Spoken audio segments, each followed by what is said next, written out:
What is going on, YouTube? It's Matt Faircloth. Welcome to our Mentorship Monday program. Like I said, my name is Matt. My company is called the DeRosa Group, and we are a real estate investment company that also offers awesome educational stuff like this YouTube channel. I'm grateful that you guys are here and that you guys are watching, and I'm grateful to have YouTube that I can put this kind of stuff out here for free for you guys to check out. I want to bring on my co-host, Justin Fraser. Let's bring on today's guest who sent their question in to help me at DeRosaGroup.com and see what they've got to tell us.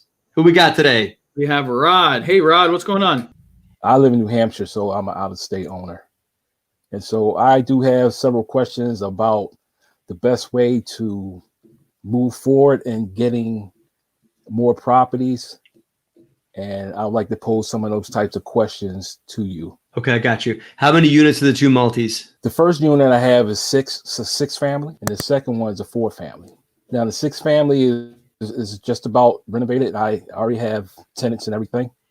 The second one, which is the 4-family, needs to be renovated. The properties are basically right next to each other. Oh, no way. Justin, Yeah. come on in. Justin, come on in. Rod, is there anything else on that block? Like where they're at? I mean, there's other multifamilies. Well, there's other family houses. I don't know if they're single. There could be a few multis. It's right down the street from a college. But what happened to me in this situation was that when I closed last year, the college went under. And so it kind of just... I would not be investing on income from colleges anytime soon because the collegiate market is about to completely change. We're not investing on that right now. We got a deal in North Carolina we're doing. It's right near Wake Forest University. A lot of our tenants are either in support structures from that, but we're not budgeting on that. We're looking at other means. And Wake Forest isn't going anywhere, but they're going to change. They're going to change their model up, and that just like you got going on up there. So tell me, your 6-fam, your 4-fam, how did you finance those? Actually, I did it, I guess, the traditional way. I put down 20% for the 6-family. Yep. And it was funny when I was leaving the property, the first one, and I seen the next property was off for auction. So I got involved with the auction and I ended up winning. So that's how couldn't help yourself, right? Both properties. There you go. Yeah, Okay. I couldn't help myself. Of course. What how did you finance the 4? I have financing, but I did put down the 20% for that one also. Okay. Was it an auction though, right? It was. Okay. Was it occupied when you bought it? That is correct. Was it occupied when you bought it? No. Okay. The 4-family wasn't occupied at all. All right. But the 6-family was. I had several tenants in there. All right. You've probably added enough value. First and foremost, right?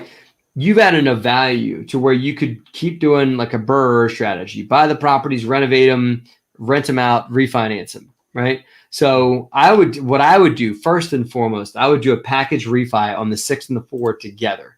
Go to a bank and say, hey, listen, I got 10 units. Not 10-unit apartment building. We each got 10 units sitting right next to each other, right? So I would try and get a low debt, high leverage refi. It's a lock rates for at least 5 years, maybe 10 years. With the bank, go to the bank that already has the 6-family, right? Go to that lender and and they won't ding you on prepayment penalties for refining if you keep it with them, right? And you're rolling more into that loan. So I do a package refi on that, and especially because your value on the 4-family is probably gone up, which means the value on your 6-family is probably gone up too. Because of you raising income, and whatnot on those properties. Okay. So that's that's the first and foremost move I would do. You said you want to buy more deals. You want to buy more properties, right? That was your question. Okay. Well, I mean, I hate to be like this, but just, in my book, I talk about how to find people out of your own network. Now you've built a track record. You've got a reasonable amount of deals in their pipeline. 10 units is, that's impressive. And so I would use that track record you got to maybe have people come and be private lenders to you and to loan you money to buy dilapidated property, fix them up, rent them out, refinance it, return that private capital, and then drop it back in and do it again. So that would be the steps. What do you think about that, Justin? Use any bit of success that you've had can translate to the next bit of success. And so that you're doing actually what I did, which is I started with 20% down on my first rental property. And then I was out of money, and I went and I found a partner who had some money. And then we started doing, after that, he had enough for one. And then we started doing private money. And we use the success. You have success. You have 10 units that you can build on and say, look, I'm doing this. I know how to run the numbers. I know how to find the deals. And guess what? I can give you something of value, right? I have something of value, which is an opportunity, and I can give you a great return on your money. And here's how I know it's going to work, because I'm doing it on these 10 units over here. And so you can start to build that. So just because you only have 2 properties, no, you have 10 units. That's a big deal.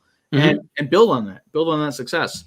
Tell that story, though, because how you talk about that story will impact how people see you and see you as a potential place where they can invest their money. Okay, that makes a lot of sense. And Rod, there's a video on my YouTube channel about how I bought a couple of 4 families, and then I kept buying 4 families down the block to where I assembled it into 20 units, and I sold it to an apartment building buyer who was buying based on cap rate, and they bought it for a good bit more than what I paid for them. Because I packaged it up as an apartment building deal, because there's 20 units all in the same strip, right? Okay. Yeah. So one issue that I did you could, face, instead of 2 properties, you have an apartment complex. Okay. So one issue that I am facing with the second property was that I was going to get a loan on it. However, the bank required that the plumbing and the electric to work, and it was in pretty bad shape, so it wasn't working. So it was a catch-22 where they wouldn't give me the loan because the electrical wasn't working or the plumbing was working. So I've been kind of a little stuck right there, and I wanted to know, how do I get past that? I mean, I thought about private money, but I'm just not is it working now? The best way to go. It's not working right now. Is it working now? No. Oh, I thought you said you were occupied. Okay. Well, how much more? The 6 family is occupied. Oh, okay. I'm sorry. I misunderstood. How much more money but you did a bank loan on the 4 fam. How much more money do you need to renovate it? That's a good question. I have been talking to several plumbers in the area. My best guess, it would be maybe where to 20 or 30,000 to do the whole thing over correctly. Is the bank willing to kick in anything on reno capital? Like, is the bank willing to lend you any reno money? That's something that I would have to look into. I am not sure. I would ask them that. So I misunderstood. You need reno money now to get the 4 family done. I would either refi the 6 family, pull some cash out and dump it into the 4 family. I would do that as like probably easiest option. I would go into your own pocket if you got it and dump it in. You could go down and dirty if you got reasonable credit and get a couple of low interest or no interest credit cards, right? And go and get like 2 or 3 $10,000 limit credit cards. Take the cash out, put the cash in the property, get it fixed up, then refinance the property and pay those cards off inside 18 months, because it's typically an 18-month 0% interest period, right? You could also go to a bank and ask for something called a signature loan, which is if you got good enough credit, they'll typically give you $50,000 on a line of credit, just based on your just like a loan with your signature as the guarantor. Create a business plan, and it doesn't have to be something fancy. But if I put 30,000 in, here's what I'm putting it into: bathroom, whatever. Right? You're going to list out everything you're going to do and what it's going to cost. But by doing this work, the property now is going to be worth Y. It's either, like a flip or something, and you're improving the value, or I'm going to be able to rent it, and then we can show what it's going to rent for and what the new value of the property is going to be based on the cap rate. And then you could possibly get a private loan from someone. Let's say you need that 30,000. You say, hey, Justin, I need $30,000. I'm going to say, well, okay, what are you going to do with it? And how do I know I'm going to get my money back? You have to build that case. So show me what you're going to do with it. Show me that the property is going to be worth X amount more afterwards, and that you can sustain the rate that you're going to pay me, 8, 10, 12%, whatever you're going to pay me in my interest payments. And then that you're going to be able to have enough cushion on the out sale that you can refinance and pay me back, and that you're not going to be stuck having to pay me, that this is really just a short-term thing that you can get me out in, 6 or 12 months. Okay. Yeah. So those are your options, I think. So I think that get this 4 family done. That's you got short-term, long-term goal, right? Your short-term goal is get this 4-family done, get it refied, and then take the long-term advice that Justin and I gave you in the beginning, which is to use those 2 properties as your track record piece to go and talk to more investors about maybe giving you private loans so you can scale up and get up from there. But don't make the mistake that I did when I first got going, was getting too big too fast. Don't go buying more property right now. Don't do that. Finish that 4. Get that 4 unit done. Get it leased. Then you can refinance it. And then you can go and buy 2 more, and then maybe turn 2 into 4, okay, of properties. I mean, not units, properties. And before you know it, you might have 7 or 8 of them right on that same block. But even if you're driving out of there next week and you see another auction property, man, don't do it. Okay. Get that 4 done and that, because you could end up digging yourself a bigger hole to climb out of and losing money on everything if you don't just get the 4 finished. Because the 4 is like, you view that 4 family as like a hot potato right now, right? It's costing you money to hold it. It's not making you anything.